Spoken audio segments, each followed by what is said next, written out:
O menino chega na sala de aula com o dever de casa pronto, entregou para a professora viu que ele acertou todas as questões, perguntou para ele, puxa, parabéns, mas o seu pai fez junto com você essa lição? Ele, claro que não, professora. Ah, que bom, ele fez sozinho.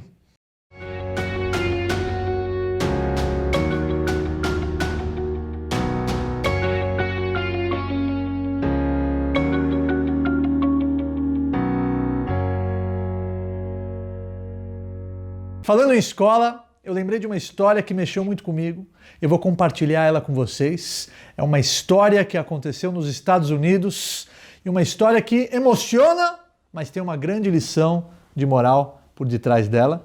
E eu vou compartilhar ela com vocês agora, mas antes, se inscreve no canal se você ainda não é inscrito, Bayer Afsani aqui no YouTube, deixa o like e ativa o sininho para os vídeos novos subirem na sua tela e você ficar atento de todas essas novidades que o canal está promovendo para o Brasil afora e o mundo. Então vamos lá, pessoal. A história se passa nos Estados Unidos com uma mãe que tinha 3 filhos. O primeiro filho estudou numa escola particular, o segundo filho estudou numa escola particular e o terceiro filho acabou o dinheiro, ela estava passando por uma fase difícil, perdeu o emprego, ela não tinha mais condições de pagar a mensalidade de uma escola particular e ela teve que colocar numa escola pública nos Estados Unidos. As escolas públicas são boas, são de alto nível, são subsidiadas pelo governo e é possível sim matricular os nossos filhos numa escola pública, mas por que ela não queria? Por que ela estava com o pé atrás? Porque não existia dentro da escola pública a matéria sobre a cultura judaica.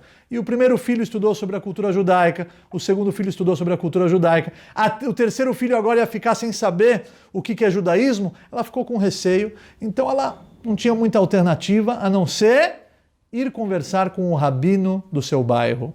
E o rabino do seu bairro, ele era diretor de uma yeshiva. O que é uma yeshiva? Para quem não sabe, yeshiva é uma escola onde os rapazes estudam o judaísmo de uma forma mais profunda. E por que ela escolheu a yeshiva como uma opção? Porque na yeshiva existe a possibilidade de solicitar uma bolsa de estudos.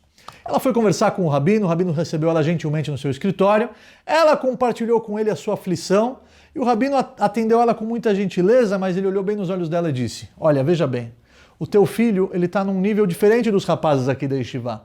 O teu filho não sabe nem ler nem escrever em hebraico, o teu filho nunca estudou os livros da Torá, ele nunca estudou a Mishnah, o Talmud, como é que ele vai entrar na yeshiva?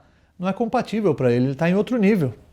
E aí a mãe recebeu o que o rabino falou com muita dificuldade, mas ela entendeu que realmente o menino lá ia ficar um peixe fora da água. Ela chega em casa triste, deprimida, e o menino percebeu que a mãe estava triste, perguntou, mamãe, o que aconteceu?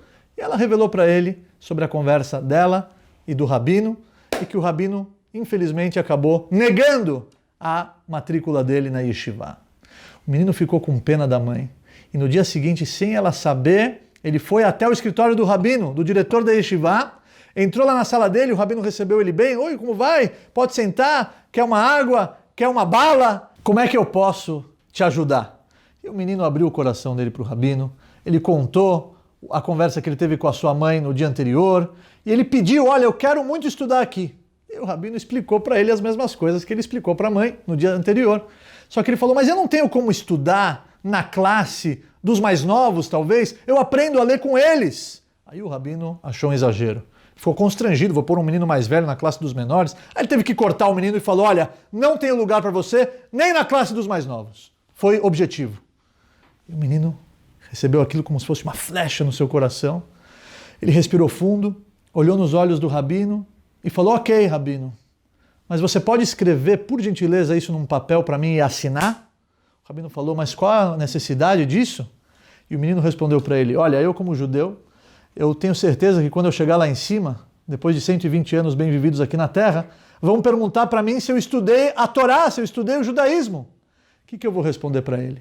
Eu adoraria, mas olha só, aquele rabino negou a minha entrada na sua escola. Quando o rabino escutou aquilo, ele estendeu a mão para o menino e falou, bem-vindo, você foi aceito, você é o mais novo aluno da nossa yeshiva. O menino entrou, começou a estudar com os menores, se destacou, logo recuperou o prejuízo e o tempo perdido e hoje ele é um grande sábio, ele é um grande estudioso nos Estados Unidos, no bairro de Borough Park. E eu escutei essa história da boca dele. Por que eu conto essa história para vocês, pessoal? Está escrito que dvash vechalav tachat leshonech. O que significa isso? Que a Torá ela é comparada com o leite e com o mel. Com o mel porque ela é doce e ela adoça as nossas vidas. E com o leite, qual que é a associação? Qual que é a comparação da Torá com o leite? Qual é o alimento da criança, do neném? O leite. Quando ela acorda de noite, ela mama. E depois, quando ela acorda, depois de algumas horas, ela mama. E ela toma leite no café da manhã, leite no almoço, leite na janta. Leite no café da manhã, leite no almoço, leite na janta. Isso durante meses, até anos. E a criança não enjoa do leite.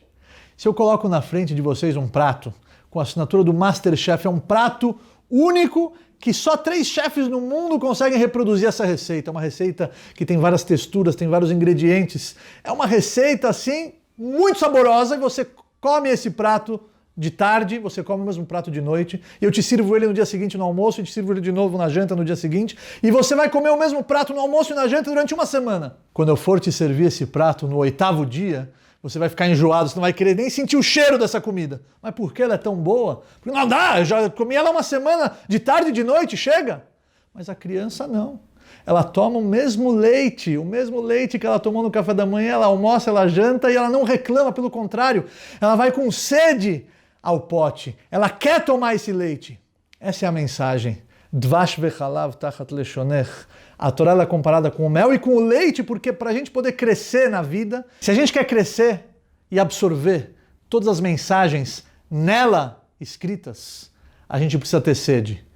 Igual a criança tem sede pelo leite. Isso não é só em relação ao estudo da Torá, todas as áreas das nossas vidas. Se você quer crescer, se você quer evoluir, se você quer concretizar e realizar os seus sonhos, você precisa ter sede, força de vontade. Jamais se esqueça da mensagem do menino e da assinatura que ele pediu do rabino no papel. Vou passar aqui, hein?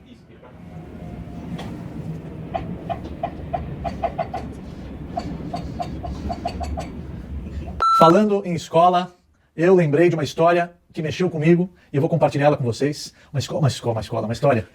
Vou começar de novo. Vai. Pode ir?